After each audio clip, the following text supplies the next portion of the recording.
Hello, space junkies, and welcome to What a Piece of Junk episode number 93. I am your amenable host, Scott Botman. 93, that was the year 1993 that my sister graduated from high school. But you know who didn't graduate from high school in 1993? My inimitable co host, the man of a thousand nicknames, our very own gooey chewy Dave Phil Cloney, Mr. Nathan Miracle. Nathan, how's it going? It's going very well. Back in 1993, I graduated from the fourth grade, something like that. Yeah, Moved yeah. moved to Charlotte, North Carolina. Well, Actually, that was a big year because if you hadn't Th- lived in Charlotte, we probably never would have met each other. that's true. And in 1993, as every true Southerner knows, we had a blizzard. Hmm. The blizzard of '93 in March. In Bristol, Tennessee, we had 18 inches of snow. That is the most snow I have ever seen to date well, at least in a place where I live. Yeah, yeah. And not nearly as much snow fell on us when we were at Star Wars Celebration in Chicago, but Star Wars fans still used it as a great excuse to do epic photo shoots in their Snowtrooper and General Veers cosplays because that was a really cool moment to see those guys out there with the snow falling on them. Yeah, I was glad that I had my Chewbacca jacket because Yes, I love wearing that in the snow. It's great because the snow doesn't melt immediately when it touches the fur. right, right. So you look just like Chewie did on Hoth. Exactly. Or on Starkiller Base Oh yeah, because yeah. Good point. I hear it's cold there, Oh, you're cold. even for Wookiees. Good stuff. Well, this episode, we are pleased to be discussing even more good Star Wars stuff. And in our case, that is Star Wars Andor, episodes 4 and 5. We didn't have time to record last week to talk about episode 4, but we will be just lumping them together. So you get Ye Old Twofer, but not quite episode 2, Attack of the Clones. Although there were a few feelings here and there of some prequel era stuff, specifically during scenes on Coruscant where there's a bit of hustle and bustle and shininess going on. But we'll talk about that more as we jump into the full episodes. Which we were going to do some Star Wars news segments in this episode of the podcast, but there's a lot to get to when it comes to Andor, so we're just going to jump right into it. Plus, Nathan and I are eager to go ahead and get deep into the discussion. So, Nathan, we've got episode 4 and episode 5 here. What were your initial reactions to both episodes? Personally, I love them. Now, there wasn't a whole lot of action in these episodes, but I kind of expect that because we're setting up a big heist, and heists usually don't happen until the third act of whatever they're in. So I do think we might almost be losing a little bit in that we're watching it week by week, so it feels Right, like not right. too much is happening in these two episodes, but I know that there's going to be a big payoff in the latter third of the series. So I'm very excited to see where it goes. And I think as long as you watch it with that open mind of, hey, this isn't a standalone episode, this is part of a greater series, the episodes are great. Yeah, yeah. I've seen some folks talking online about how they feel like this show is a little too slow or it's taking it a while to find its footing, etc. And I feel like that's only true per se when you're comparing it to to other Star Wars productions. But you know what? We'll talk about this a little bit later in the episode because it's probably the biggest criticism that I've seen of the show online that has any merit. I have seen plenty of other criticisms, but most of the time that's just somebody trying to monetize their hate. The old fandom minutes, as it were. Indeed. So for my initial reactions, I think I enjoyed episode 5 a bit more than I did episode 4. And it isn't so much because of the pacing of episode 5. It's more that in episode 4, we had a lot of ISB hijinks, if you will, that are the very opposite of hijinks. I mean, we literally had a scene where They're Deirdre, more, the Low jinx. Low Jinx, yes. Deirdre, the blonde haired lady who is, you know, kind of the antithesis of Andor here, trying to track down what she thinks is probably some sort of organized rebellion, fomenting out there by tracking their logistics because it's and I quote too random to be random. I'm like, I mean, how? that is a real thing, though, Scott. In Yeah, it's a statistics, real boring thing.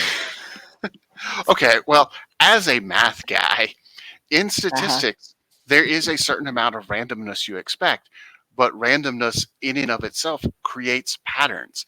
That's what the whole bell curve is. When you drop a whole bunch of balls into a kind of a plinko board, they tend to go towards the center. And if you make everything totally random and it's completely even across the board, that's too random to be random. And I see that I have put my Ah, co-host to sleep. Ah, okay. sorry. I'm sorry. What, did I accidentally walk into a Star Trek episode? My bad. Anyway, Yes, um, the statistical probability episode specifically. yeah, the I one with Chris Sarandon. So you take Prince Humperdinck and you make him into a guy who messes with probability. Yeah, it works. Hmm. Or well, at least it did for me. But Yeah, yeah, so you didn't like the pattern analysis I there. didn't like the pattern analysis scenes. Look, on a different show, I could understand it. Like I said, like I just made that Star Trek joke. It would be more at home on an episode of Star Trek, especially Star Trek: The Next Generation, in which Geordi and Data have that conversation with each other. Then they go to Captain Picard or Commander Riker, and they're like, "The Ferengi can't possibly have done this at random because here's how the yeah, it's fake randomness. They're trying to make it look random." Yeah, wibbly Yeah, I wobbly, could mathy totally stuff. see that. There's some anomaly out in Mhm. space. And I'm pretty sure there was actually an episode of Deep Space Nine where they there's an alien gambling device Yeah, that that's the is one with Chris messing with Sarandon. probability. Yeah, Yeah. that's what I'm saying. Oh, The so yeah, Prince Humperdinck I episode. was I was thinking of the one with the genetically enhanced the Jack Pack where Oh, no, no, no, no, no. Yeah, but where I they see what start you mean. talking they start talking about how, well, we project that the Dominion will win this war, so our best bet is to actually surrender now and foment this rebellion over here on Cardassia Prime. Yeah, Yeah. yeah, yeah. No, I was definitely talking about the one where Chris Sarandon is using the alien gambling device. Yes. Okay. Sorry, I didn't didn't realize that that was Prince Humperdinck. Yep. And now that you know it, you'll go back and watch it sometime this week and go, "Oh my gosh, Humperdinck, Humperdinck, Humperdinck." Anyway, Probably so. all right, but this isn't a Princess Bride or a Star Trek podcast. It's a Star Wars podcast. And let me just be clear, I'm still enjoying the show as a whole. And definitely there is obviously creative space in the Star Wars galaxy for a story like this. It's just very different from most of the Star Wars stuff that we've seen before. Which is okay because that's what streaming service like Disney Plus is allowing the creative types to do is open up the stories to things that wouldn't really have been made as part of a movie or even much in the way of Star Wars animation.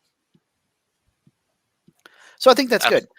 Absolutely. I enjoyed episode 5 a good bit more though because I liked the way that they were doing the dry run for the heist and whatnot, and I enjoyed the way that Lieutenant Gorn was playing his assigned Imperial goons off against each other to make sure that they won't be downstairs in the warehouse area when Cassian and the rest of his crew come in to execute the heist to steal the Imperial payroll.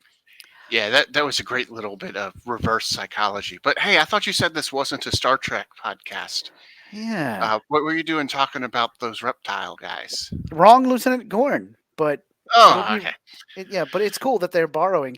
Although I think the joke that I've really resisted making this entire time on the podcast, now that we're covering Star Wars Andor, is the whole how come we didn't see any blue people? And no, I'm not talking about Grand Admiral Thrawn. If it's on Andor, where are the Andorians? Oh, oh, I should have seen that one coming way sooner than I did. You should have, but you I didn't, was which sitting was here maybe thinking, excellent. what is it about Smurfs? Ah, Yes, Space Smurfs for the win. All right. Well, anyway, before we jump into our 5 questions for episodes 4 and 5, we'll take a quick break so that you all can hear about the other great shows here on the Fandom Podcast Network. Thank you for listening. We hope you're enjoying this podcast. Here are the other great shows on the Fandom Podcast Network. Culture Clash, where we discuss the latest in entertainment and pop culture. Blood of Kings, our show covering the entire Highlander universe. Couch Potato Theater, we celebrate our favorite movies. And Time Warp, our fandom flashback show discussing a year in movies and our favorite retro movie, TV, and pop culture topics. Good Evening, discussing all things Alfred Hitchcock. Hair Metal Podcast, we cover the rock metal music of the 80s and early 90s. Type 40, a Doctor Who podcast, discussing the time-traveling Doctor Who universe. Lethal Mullet, an action film podcast covering the 80s, 90s, and beyond. Also, check out the Lethal Mullet Network for more great podcasts. What a Piece of Junk, our Star Wars podcast. Making Treks, a Star Trek podcast with a deep dive into the final frontier. The Fandom Show, our Fandom Podcast Network live YouTube show discussing the hottest topics in fandom. The True Believers MCU podcast discussing the Marvel Cinematic and Television Universe. Union Federation, our Star Trek and the Orville show. And we're proud to welcome the BQN Network to the Fandom Podcast Network. Please visit our friends on the BQN Network, a Star Trek Universe podcast that also includes your favorite topics, movies, history, superheroes, and more. You can find the Fandom Podcast Network on YouTube. The Fandom Podcast Network is also on all major podcast platforms. The Fandom Podcast Network audio master feed is on Podbean at fpnet.podbean.com. You can find the Fandom Podcast Network on Facebook, Twitter, and Instagram. You can email us at fandompodcastnetwork@gmail.com. Thank you so much for listening, and remember, respect others and enjoy your fandom.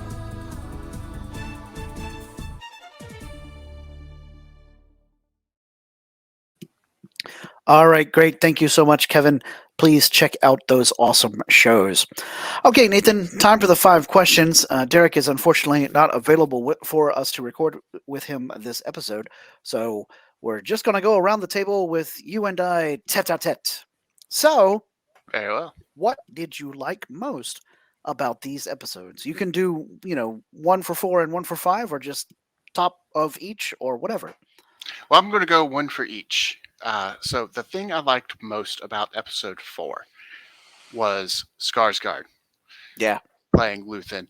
And when he switched over from being, I'm the guy who's putting stuff together for the rebellion, into, I am the Coruscant elite Yeah. selling you these wonderful antiques.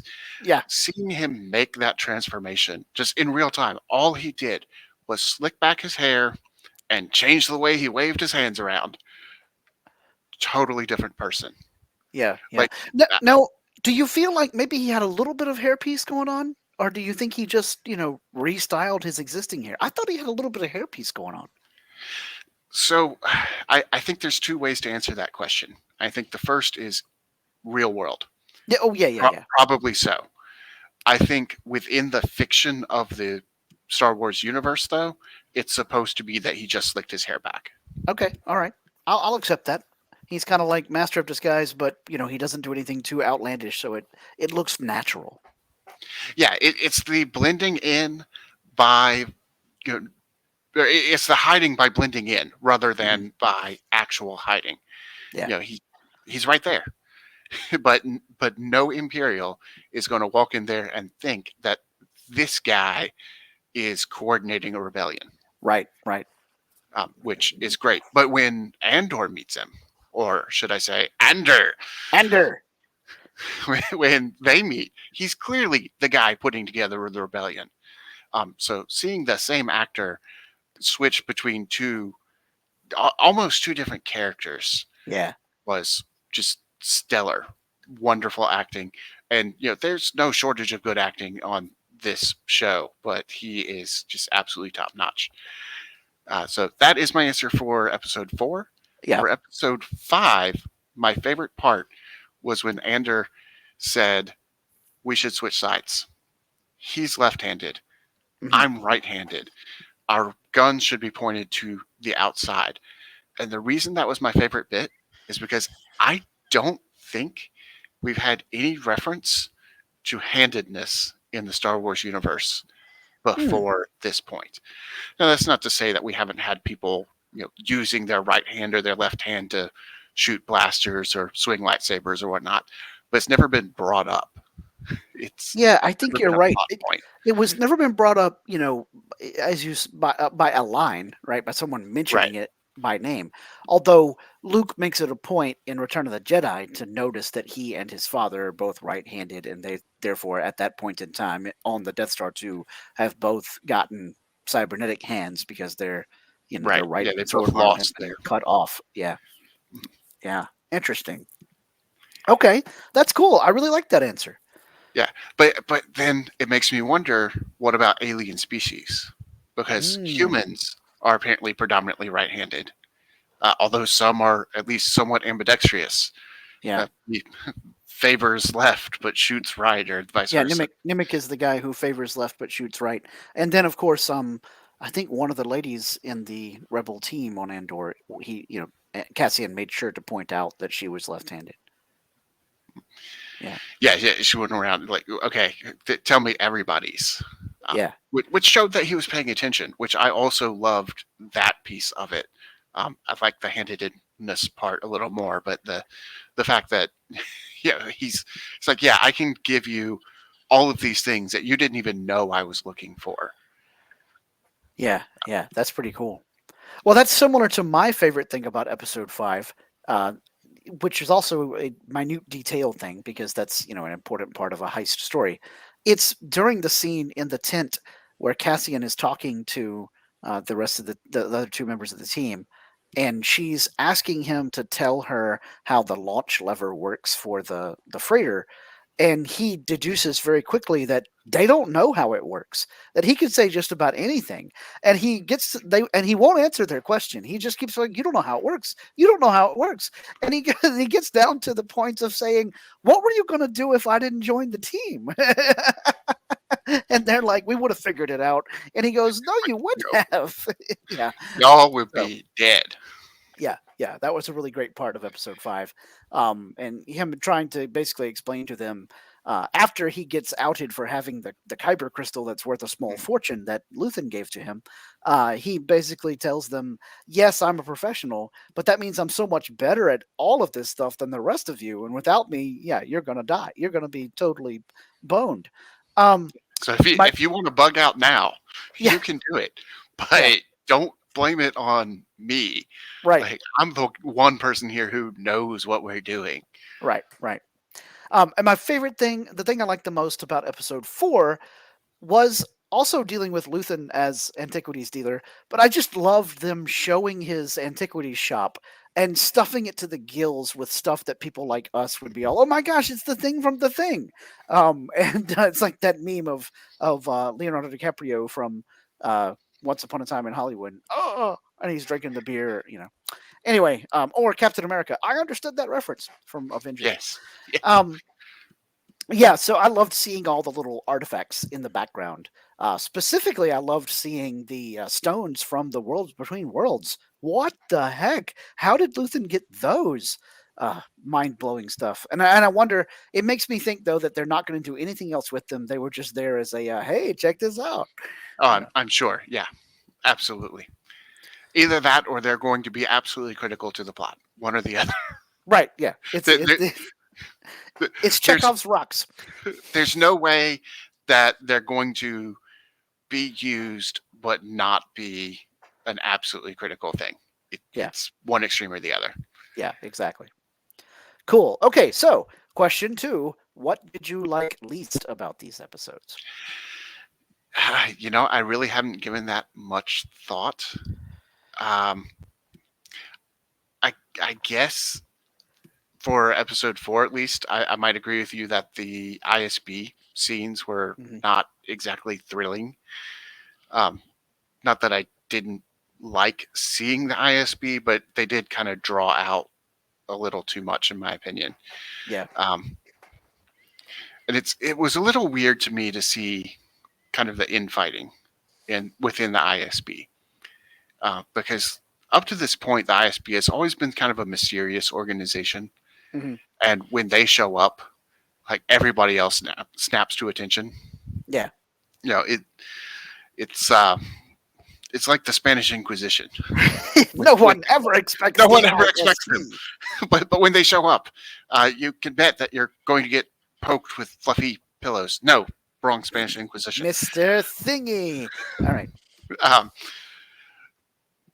but this episode kind of humanized them in a weird way, in that they themselves are just another layer of bureaucracy, whereas before they had always kind of been secret police type. Um, that you know, you never knew when one would show up. It almost seemed like ISB agents operated with total authority and didn't have to report to anybody. And now we Yeah. see that they do. They were, when they're out in the field, they're autonomous, but yet they have their own hierarchy, you know. For me, it was weird to see the infighting be so above board, so blatant at that moment in time. You know, like when Deirdre and the other ISB agent that ends up getting, you know, that has jurisdiction over Ferrex, whose name I can't remember. But the two of them, she goes to his office and is all like, "Here's all the data that proves that this Starpath unit was stolen from somewhere that's actually in my jurisdiction." And he just looks right at her and says, "Look, before you start trying to climb the ladder of success, you've only been here for a short period of time. Maybe slow it down a bit before you try to, you know, advance your career to all these new heights and step on all of us peons on your way up the ladder." And she doesn't skip a beat and just basically tells him, "I'm going to go talk to, you know, Director Dudeman and step on you peon as I climb my way up the ladder." And he's like, "Okay, fine, but don't blame me when you come falling back past me and I don't reach out to try to help you."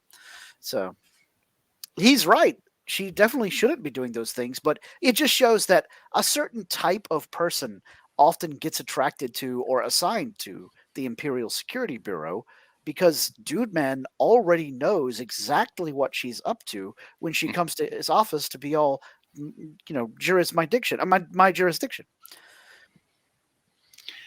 Yeah, it's just a weird spot. Like I kind of expect some Imperial infighting.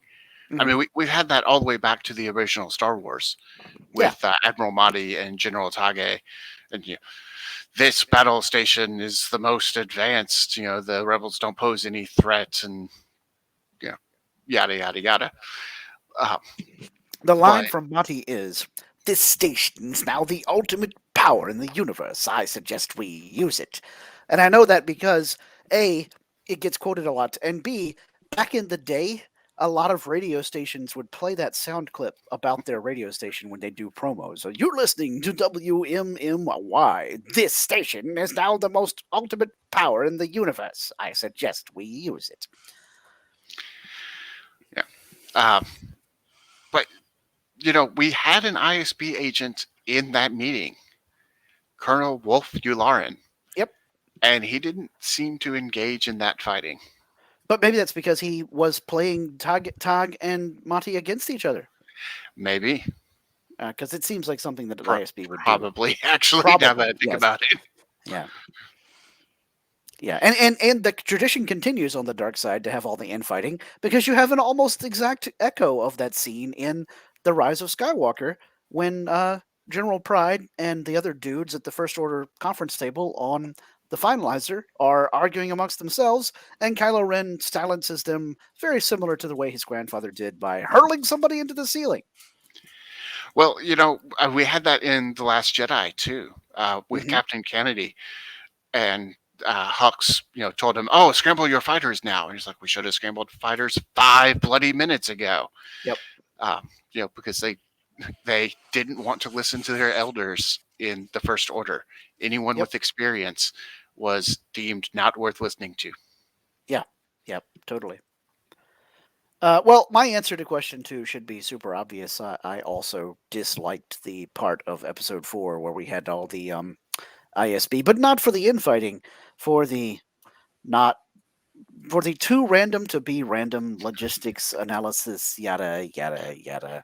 I wouldn't have minded 1 or 2 lines about it, where she and whatever her assistant's name is quickly jump to the, they get to the conclusion and like, "Oh, we got to go tell the director about this." But it just sort of went on and on, and they were like, at a couple of times they were silently staring at data pads, scrolling through things, and I'm like, Which come on, is I don't. realistic, but doesn't It make is for good realistic. Yeah, television. yeah. Does not make for good television. That's right. And I think that a little bit of the criticism of how there isn't much charisma for certain parts of the show, it could be carried over to that scene. Um, the actress who is portraying Deirdre is doing a great job of playing the role that they have assigned to her, but she has zero charisma in that scene. Like nothing. I felt it was the first time watching a Star Wars production that it felt laborious. That I'm like, okay, I got to get through this so that I can find out what happens next, and also so that I can talk about it on the podcast. But it wasn't thrilling in any way or compelling even. Which is really weird because if you sat me down before the episode and said, "Hey, we're going to have a scene with a whole bunch of ISB agents," I would be like, "Yeah, sign me up. Yeah, That yeah, that that sounds sounds like it could cool. be really interesting." But But but but randomly it it wasn't. wasn't. Yeah, too Too random to be randomly, random. perhaps. Yes. Denise Go is the name of the actress, and she's doing a great job. But she's doing a great job of playing a bureaucrat. Yes. Yay. Yeah, that's Um, exactly what's happening. yeah. So for episode 5, the part that I liked the least was probably the troubled teenage daughter scenes with Mon Mothma and her husband and their daughter. I'm I like, think I would I agree with get that. it. You're the privileged elite, but yet you have your own problems, and people feel like you spend too much time. Your family feels like you spend too much time working, and you don't really care about them. But I'm like, eh, the only teenagers I really want to see in a Star Wars production are the ones that are essentially orphaned and put upon and then have to rise to the occasion to help save the day, like Luke Skywalker or Ezra Bridger, or Sabine, who is very much doing the same thing, not an orphan, but doing the same thing in her own way I by mean, helping to save the day. in a way, she is. She's not orphaned, but she Hmm. is definitely out on her own Hmm. at a early age. Yeah. Yeah, and Ahsoka too, not orphaned per Mhm. se, but out on her own and then taken in by the Jedi. But not filled with teen angst and in the case of Mon Mothma's daughter, I just was like bristling at the whole. You're draped in luxury and a lavish lifestyle, but you're still an insolent teenager. Come on. Look around you. There are people starving to death on Naboo or whatever. But that's probably because I'm a dad now and not a teenager anymore. So Well, as someone who's closer to being a teenager than you are, let me say, yeah, I don't get it either. yeah, yeah. I'm like, why the rich and privileged, um, yeah. I don't understand why she's so upset. But it leads to, but now that scene, while I didn't like the family dynamics, what I am slightly interested in about Mon Mothma's family is whether or not her husband is even aware of the whole rebellion thing going on. He Yeah, seems it kind of doesn't seem clueless to and be. and not in just the I'm an idle rich kind of way. Yeah, because he even comes out and asks, why does everything always have to be so boring? Yeah. It's like, do you realize what your wife is doing? Yeah, a Like bold it. line on this show, by the way, to talk because comparatively, it is more boring than most Star Wars productions, but still well done. I can't get behind the people online who are complaining about how this is a terribly made show. Like it's not terribly made; it's beautifully made. You may not like the pacing, but it's not badly done. Which is perfectly fine. There should be Star Wars that people don't like. And Yeah. by what I mean by that is Star Wars is big enough that it should have enough genres within Star Wars Yes, the that variety should be there to where you can pick and choose what you want to be really involved in. like Visions. Yeah. I'm not a huge anime guy. I Right. like animated shows like the Clone Wars, but I'm not big into anime. So there's a few of those that I'll go back and watch again, but most of them, I just don't care all that much for them. That doesn't mean that they're bad. It just means that this particular show wasn't made for me. Yeah. And there should be enough Star Wars that everybody has at least something that they like and something that they're like, you know what, that's for somebody else. Right. But that doesn't mean it's bad. Yeah. Um and this is definitely one of those shows because it's Mm. polarizing, and Yeah. that's fine. It's totally fine.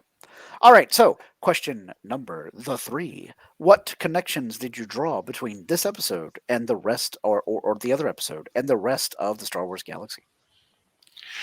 Well, there's the really big, obvious ones. And honestly, that's most of what I got in this one. We have parallels to the rebellion through Mon Mothma. We see kind of the early stages of the rebellion forming, so we know that that's going to get bigger and become a full-fledged rebellion. And also, we have the ISB. We talked a little bit about Wolf Yularen, who we see in the Clone Wars too, but is not Imperial. Well, obviously he's not Imperial, but he's not a spy master in the Right. Clone Wars. He's just serving under uh, the soon to be Darth Vader, unbeknownst to everybody. Right. Yes. um, so those are the big parallels. I will say I went back and watched the first 3 episodes again and caught something that I hadn't caught the first time. Um, Bix has a pod racer engine in her garage. Huh. I'll have to go back and look for that. Yeah, it just looks like a piece of junk at first. But I mean, she's working on it, but I didn't recognize that at first. But on second viewing, I'm like, wait a minute, that is straight up a pod racer engine. Now, it is not Anakin's pod racer engine. It's a different one, but it is definitely pod racer. Cool. But just one engine, not the whole racer. Right. Hey, maybe she's using it to grill Ronto wraps like they do at Uga's Cantina in Galaxy's Edge. They have a Maybe, pod racer engine pointed maybe, but down. yeah, that's the problem. It's pointed the wrong direction. She's just putting them on skewers and holding them over. Oh, yeah, that's it. That's it. Yeah, that's totally what happened. No, it does look a little bit like one of the ones we see in episode 1. I'm trying to remember what racer it looked like, but it's not Dud Bolts and it's not Ben Quadraneros, not Anakin's and not Sebulba's. Obviously, it's one of the very minor ones that you lose track of really quickly. Perhaps it was the Gran guy, the 3-eyed dude. Maybe that, but I don't think it was one of the ones specifically from there. It just looks like one of them. But still, I thought that was a cool connection. That is really about it, though. I'm not seeing a whole lot of direct parallels. It's not like Kenobi, where we could sit there and pick out, okay, these beats perfectly parallel these things from these movies. Yeah. There's just enough stuff that ties it to the universe that we know it's Star Wars. Yeah. And I feel like they go out of their way to not have it be super obviously connected to the rest of the saga. Mhm. Yeah, I think that's absolutely correct because we don't even see any lightsabers, and I'm very happy about that. Yeah, but at least so far. That's true. So for me, in episode 4, a connection that I saw was the TIE fighter screaming across the sky to basically scare the Rebel strike team back into their unassuming shepherd role. And it reminded me of, I think there's a passage in, what is the name of that novel? The young adult novel that's the Lost Stars? I think that's what it's called. There's a passage where they talk about how the Imperial pilot, who is kind of bored with being an Imperial pilot, one of his major parts of his duties is to take his TIE fighter and fly real low across the plains on that planet he's assigned to remind all the farmers that the Empire's in charge and to basically scare the crap out of them every so often with no warning whatsoever except that terrifying screech coming out of the sky. Because if you've never seen a TIE fighter cool. before, yeah, it's very cool. It's very iconic. But for us at home. Yeah. Yeah. So when they did that, I thought about how in Lost Stars there was a a scene where he lamented having to do that part of his duty. Oh, basically psychological operations, you know. Mhm. All right, that I'm going to try something, and we'll see if this works. Uh, duh, duh, duh.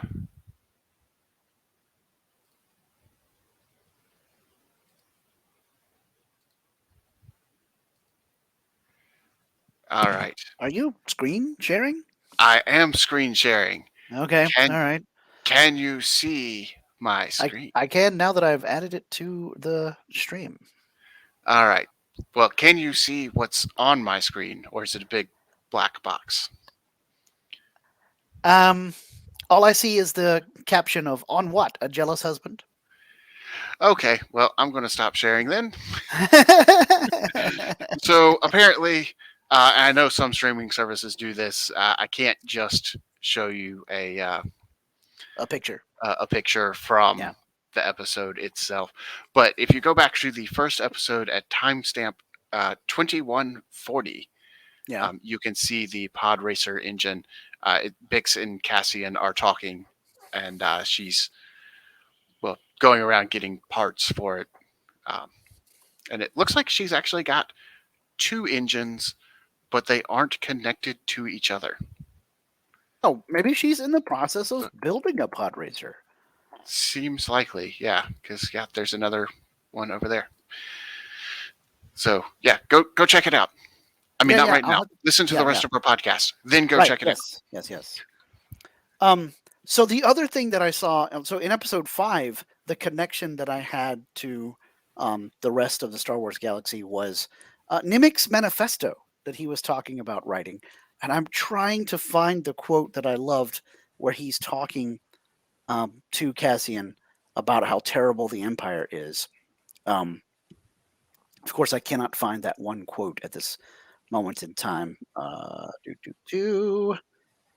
Um, I know what you're talking about though, where he talks about how like their basic freedoms are the ones they take first, and you're like so caught up in that you don't have time to recognize all the other ways that they're restricting your freedoms. well, he said, um, do do do. He says the pace of repression outstrips our ability to understand it. It's easier for them to hide behind 40 atrocities than one, horrible occurrence.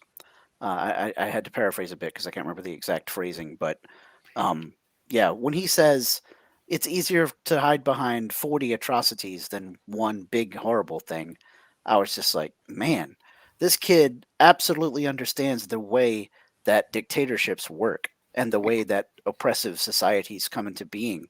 And just, I often tell my wife these days when she gets concerned about the status of politics in America that the playbook for the authoritarians hasn't changed for thousands of years. And so the stuff that let's just say the side in American politics that is trying to be more oppressive is doing is right out of the same playbook that things like Machiavelli's The Prince were referencing. And so when we see this mentioned in Star Wars, I'm like, this is a great example of how Star Wars has always been political. It was a metaphor for the Vietnam War when it started, but now it's simply a metaphor for the way that societies crumble when they were great functioning democracies or republics in this case. And then somehow an authoritarian came to power and just did everything they wanted to take over as the populace was like, oh, yeah, this person's right. I hate all these weird other aliens and people who aren't like me. And, we should scapegoat them and blame all our problems on those guys. And it's okay if they blow up Chinatown because I don't live there and I'm not Chinese or whatever. Yeah, which is interesting. He makes that point, but then the Empire itself almost forgets that point because they do coalesce a whole bunch of power into the ultimate station Mm-hmm. and commit one gigantic atrocity in blowing up Alderaan. It makes you instead of wonder having 40. what happened between the time of where we are here in Andor, where they're definitely operating on the successful, albeit patently evil side of the authoritarian playbook, and then somehow that changes and they get their overconfidence is their weakness. I mean, that You know, that may be as simple as it is, because they were this close to to, greatness. yes, exactly. And so you got to wonder who is it that gets eliminated or killed, a la the First Order, where General Huck's in charge when he should never be in charge. Who gets eliminated or killed as part of some type of cronyism on Palpatine's part? And I'm wondering if it's someone like the old dude we saw in charge of the ISB. It could be, and another thing it could be is not someone got killed, but it could be Thrawn. He Mm, got taken out of the picture, yeah. and Tarkin was important. He was a governor during that time, but he wasn't Grand Moff. Hmm. Hmm. He definitely increased in power between Rebels and A New Hope, or even Rogue One. So I wonder if the absence of Thrawn and the absence of a strategic genius like Thrawn Hmm. created a vacuum where Tarkin, who had a very different mentality, could step up and change the way things were done, and not for the Empire's betterment. For Tarkin's own betterment, but For not the Tarkin's own Empire's. betterment, Yeah. but not the Empire's. Yeah. Yeah, totally. Or it could just be as simple as like you said, they got overconfident and Palpatine was just like, hey, everything's going like gangbusters. I don't need to worry about keeping it, keeping it slow. I'm going to put my foot on the throttle and floor it. I, I don't have to hide behind atrocities. I just kill them all. Yeah, exactly. Anyone who dissents will just be evaporated. No one on Alderaan complained That's right. afterwards. And he brought unemployment down to zero. He did. No more famine. That's certainly putting a certain point of view on things. Yeah, totally. Oh man, good stuff. I mean, evil stuff, but good evil stuff. And then of I course, mean, you need good bad guys, right. And certainly within the whole connections to other Star Wars galaxy parts of the Star Wars galaxy, Luthen's antiquities shop is nothing but connections to other parts of the Star Wars galaxy. I even Yes. saw armor in there that was reminiscent of Starkiller's armor from not Dark Force Rising. Woo, the Force Unleashed video game, which was such a huge hit back in the day. So that was really cool. Yeah, that whole shop is just Easter egg after Easter egg. I haven't gone through and broken it all down piece by piece, but I'm sure someone has, and I'm sure whatever video has done it is a long one. Yes. But this, of course, only makes sense to people out there who understand the term Easter egg. There was a huge debate on Star Wars Twitter recently about such and such is an Easter egg, but no, it isn't. That's not what Easter egg means. With certain people saying, hey, there was an Easter egg in Rogue One. They were building the Death Star. It's a reference to Star Wars. This is not an Easter egg. That's not anyway. To me, Easter egg will always mean that place you can go on the title screen on the DVD that isn't a marked spot. Yes. But no. Easter eggs are things that do not affect the plot. If it is and a plot only makes point, sense to people who already knew what they were talking about. right? Yeah, if it's a plot point, it's not an Easter egg. If it makes sense to everybody, it's not an Easter egg. Yeah, totally. Okay. Well, Nathan, go ahead for question 4. All right. For question number 4, I want to know about Cyril. Yeah. Cyril. This is the guy who was very gung-ho on chasing down Andor and seems to still be gung-ho on chasing down Andor, but we don't necessarily know why. So, Scott, I want to know what you think his deal is. Is he going to join the Rebels? Is he going to join the Empire proper? Is he going to do something else entirely? Who's his uncle? I don't know that last part. I haven't figured that out, but I think his uncle is going to be if not an Easter egg, at least a connection to part of the Star Wars galaxy that is, cool for people like us who know their ins and outs of Star Wars. Um, to answer the broader question, though, I do think he's going to end up joining the Rebels. I think that he's going to find out that he is basically on the wrong side, as it were. And, he is going to realize that the Empire is not all it's cracked up to be. And he thought he was doing the right thing by being Mr. Law and Order guy. And he's going to realize, hey, this is not what I want to do with my life. And so I think he will end up joining the rebellion. He'll find out that he's on the wrong side and he wants to actually right wrongs. And so he'll join the rebellion. What do you think? Uh, I think it's a little bit of column A, a little bit of column B. I think he's going to go for the Imperials first. That he's going to say, well, if I can't hack it as a police officer, I should go up to the big leagues, because clearly they didn't recognize my talent. But that at some point, you're right, he will recognize, hey, are we the baddies? Are we the baddies? It's just that we've got skulls on our helmets. Yes. Those Great skulls, yes. Mitchell and Webb comedy there. But I think he will recognize that he's on the wrong side. He'll have a chance to kill Andor, but he won't. And that will be kind of his redemption moment. But that somehow he'll get killed, because redemption equals death is definitely a thing in Star Wars. Yeah. It happened with Vader. It happened with Kylo Ren. I think it could be happening here with this guy. Yeah, totally. Also, I think his uncle is Jabba. Ooh, that would be amazing. But not the one you're thinking. Oh, the big fur coat wearing humanoid Jabba? No. I do think it might be some gangster. Yeah. But probably not Jabba the Hutt, and probably not Ezra pretending to be Jabba. Yeah. Oh my gosh, Ezra pretending to be Jabba would be unbelievably deep cut Easter egg. My friend Jabba. All right. Okay. So, finally, question number 5. All right. So I'm getting real deep on this one. In Rogue One, one of the criticisms that people had was that they didn't feel connected to the characters because they knew all of these characters were going to die. I kind of disagreed with that on the premise, because just because we don't see them in the movies doesn't mean they're going to die. But you know what? They did. Yeah, they were right. Yeah, they were right. And even in the theater, this is one of my favorite stories from watching Rogue One.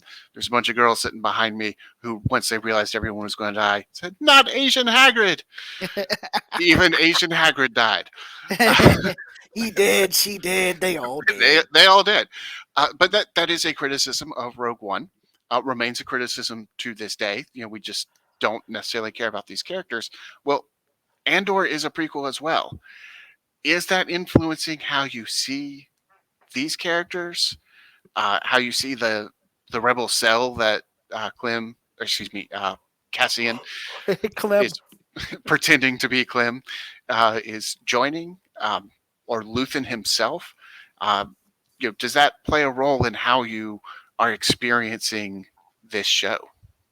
Only to the point that I am never, ever worried that Cassian is going to die, because I know he's not. It's kind of like when I watched the prequels. I enjoy the prequels.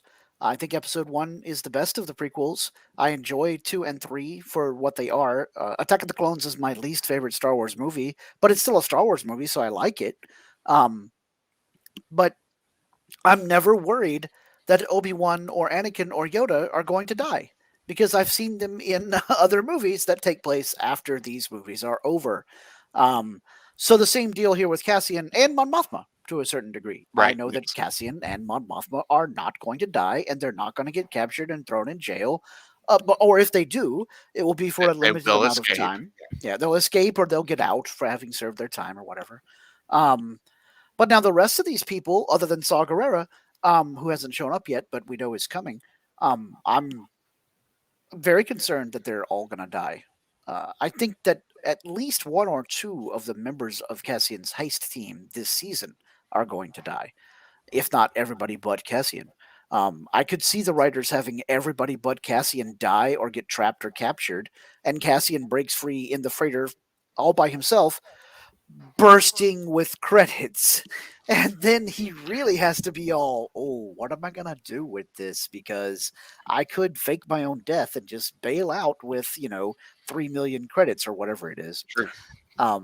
Which even then we know he wouldn't because he's part of the rebellion in Rogue One. But, that could be a moment where he has to decide, and the producers give him another character moment of, do I just take the money and run? Go on, take the money and run. Anyway, wait, no, we don't want to get canceled for having. Yeah, we don't want to get censored copyrighted. for me. Yeah, Yeah. yeah. Sorry to whoever that was I was covering. Anyway, and so yeah, that's my thought is that it does influence the way that I'm watching the show because I know certain characters are virtually immortal in these stories. What about you? Yeah, I'm in a similar position. Yeah, Cassian is not going to die. He's not going to have any permanent injuries or anything like that. We know he's got to get to the point where he is in Rogue One. So from that perspective, it does influence it a little bit, and honestly, more than what we had for Rogue One, because as I mentioned, all of those characters could have survived and just been off screen for the remainder of the movies. Whereas in this case, we know for a fact that at a minimum, Cassian Andor is going to survive. But the rest we don't know, and we don't know whether they're going to pull off the heist successfully. It may end up being that they just utterly fail, and it's lessons learned, but no money gained. Mita said that this whole heist thing and the dialogue between Mon Mothma and Luthen about the money is still there. It's just becoming more dangerous to move it around. She's like, I never really thought about before this where the rebellion got its money and resources. And I'm like, yeah, that was, one of the plot points of Solo is that they're stealing all that coaxium fuel. And, Han and Chewie think it's about getting rich, but really it's about supplying the rebellion with fuel. But she's right, because in other Star Wars movies and shows, the stuff is just sort of there. I mean, it was a plot point in The Last Jedi, and some people even complained about it. They're like, I don't want logistics in my Star Wars, even though there had been a little bit of it earlier in the 1980s, but people didn't really notice it per se. Well, I mean, even in the original Star Wars, we see them fueling up the X-Wings before they go out and fight. So, and in our beloved Star Wars CCG from Decipher, the dark side can play on the poor light side's limited resources, a card that Nathan loves to hate. That is the exact card that I was thinking of when I thought about the fact that they refueled the X-Wings, because that's the picture, is a rebel technician, pulling the gas line out from the X-Wing, because we got to fuel them up, but we can't put too much fuel in them because we'll run out. Yep. They could have solved the whole rebellion problem if they just switched to electric starfighters. Exactly. Wait a minute. No, I don't think that would work. Solar-powered starfighters? Bajoran solar sailing ships. Oh no, wrong universe. Well, I always suspected that we do actually have solar-powered starfighters, because that's what the paneling is on the TIE fighters. There's that, and they are solar panels, yes. And also, they do have solar sailors because Count Dooku uses one in That's Attack of the true. Clones. That is absolutely true. Yep. Which it's a little weird, incongruous, I would say, to think about that, because Star Wars is such an analog universe. It's a little weird to have something that digital, so to speak. The solar panels, the solar panel. It's a little almost too science fiction for Star Wars. Now, the solar sailor makes perfect sense, in my opinion. Yeah, that is a little bit different. But that one is almost incongruous when it shows up in Star Trek. Yeah. Because it doesn't make sense. Well, remember, when we see it in Star Trek, Sisko and his son, Jake, are doing it as like a project, like almost like they're doing Renaissance Fair in space. They are, but they do get from one planet to another planet. And that's weird. Yeah, but they did it. But I mean, that's. But that was the whole point. Yeah, if they had built if they had been on Earth or some other aquatic planet and built a sailing yacht and then sailed it from one continent to another, just to prove they could do it, not because it's efficient, Yeah. Well, anyway, um, all that to say, yes, there are limited resources, and apparently the Empire is a cash-only business because everybody Yeah, still what's needs up their with that credit. about how that nobody does direct deposit or, I think cryptocurrency, right? direct deposit is just not a thing, which is weird because banks definitely exist. What if the reason they're having to do it that way is because the banking clan was part of the separatist movement and Palpatine outlawed them? You know, that makes sense. And so I now mean, it's all, now the banking coin. clan did, did technically have neutrality during the Clone Wars, but I mean, it, it was the best kind of neutrality, the Uh-huh. technical neutrality. Well, remember that Palpatine, as Darth Sidious, would know that the banking clan, while technically neutral, was definitely doing some stuff for the CIS, right? Yeah, yeah. Well, you see, Chancellor Palpatine, our other client, Darth Sidious, is Hmm. telling us this. Yeah. Oh, really? I mean, oh, really? I mean, oh, really? It's all in the hands. It's all in the hands. He's just you gotta put the emphasis on the correct syllable, and then someone they'll think you're somebody else. Glasses on, mild mannered reporter. Glasses off, world destroying superhero. No, no. Glasses on, mild mannered Chancellor. Glasses Yes. off, world destroying Sith. But yeah, yeah, that would be a really cool thing. Is if the reason that it's all uh, cash only nowadays is because the banking clan is no more, and like there isn't a but there's got to be some kind of unified banking system because Mon Mothma is talking about moving credits around. See, I interpreted that as like literally, physically Oh, moving credits around. oh, yeah, okay. I heard it as a offshore accounts. I have a unmarked Corellian bank account. Yeah, Um, no, I've got an unmarked Corellian freighter that has a whole bunch of yeah, credits stuffed onto it. yeah, yeah. We're Um, hiding it in plain sight by making people think it's actually a shipment of, I don't know, stuffed banthas. The banthas are stuffed. They're just stuffed with credits. there you go. Yeah, this actually makes a ton of sense when we combine it with the Bad Batch because the Empire came in and told the cloners Yeah. on Camino, yeah, you had a contract with the Republic, but the Republic doesn't exist anymore. We're the Empire. As far as we're concerned, that contract is no good. And they were trying to get everybody in a different episode to turn in their Republic credits for new shiny Imperial credits. Hmm.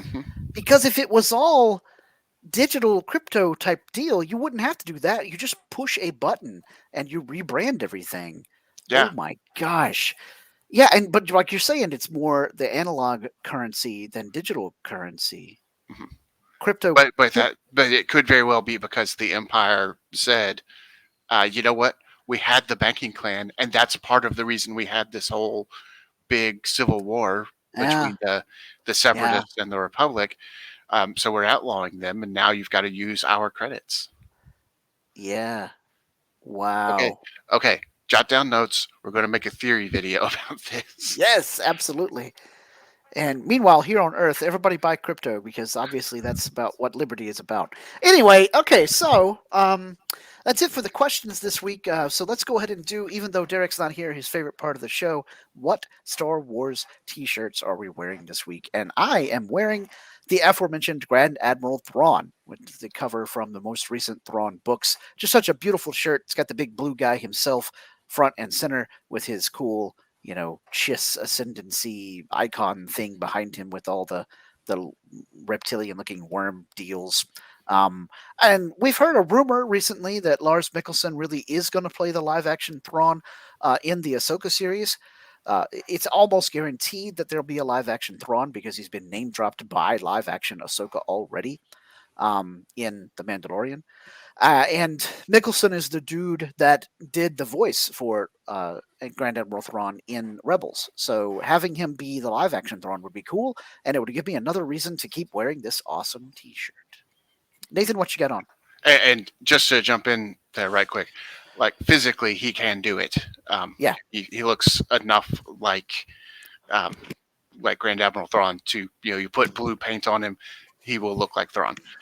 So Yeah. you mentioned the Star Wars celebration in Chicago and how it snowed there. Yep.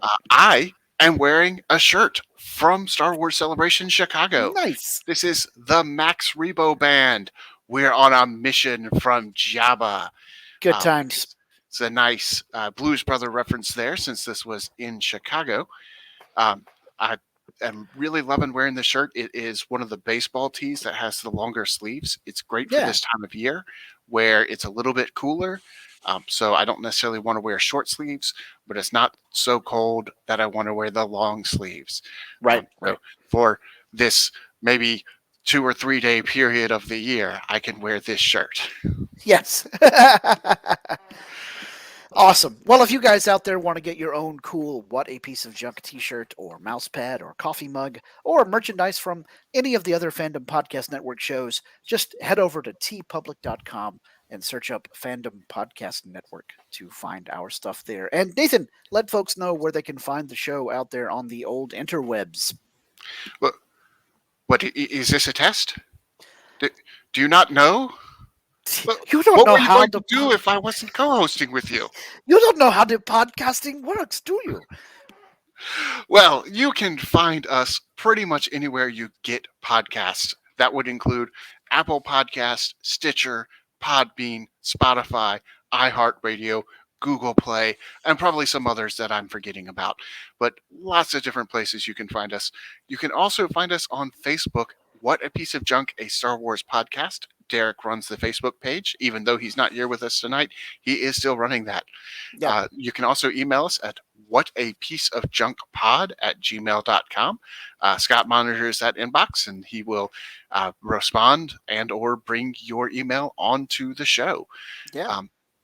You can also catch us on Twitter at WhatWars, or you can follow the entire Fandom Podcast Network on Instagram at Fandom Podcast Network. Scott, Apple Podcast and their reviews. Can you tell us a little bit about those? Well, of course, we want everybody out there to give us 5-star reviews on Apple Podcasts because that's how we feed all of these Wookiee children. And if we don't feed them, their parents will rip our arms out of their sockets.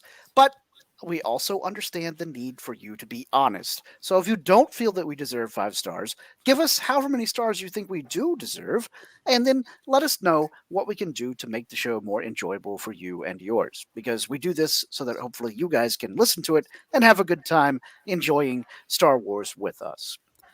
So there you have it. We want to thank you for joining us for this episode. We hope that you have enjoyed listening to our pontifications about episodes 4 and 5 of Star Wars Andor, and we will be back very soon with some thoughts about episode 6 as we continue this journey toward the heist and making sure that we fight for something that matters. So remember, hit us up with your thoughts or comments about each episode. Whatever we can do to make this podcast more enjoyable, we want to do it. Please always respect each other and always respect each other's fandom. All right, Nathan, punch it.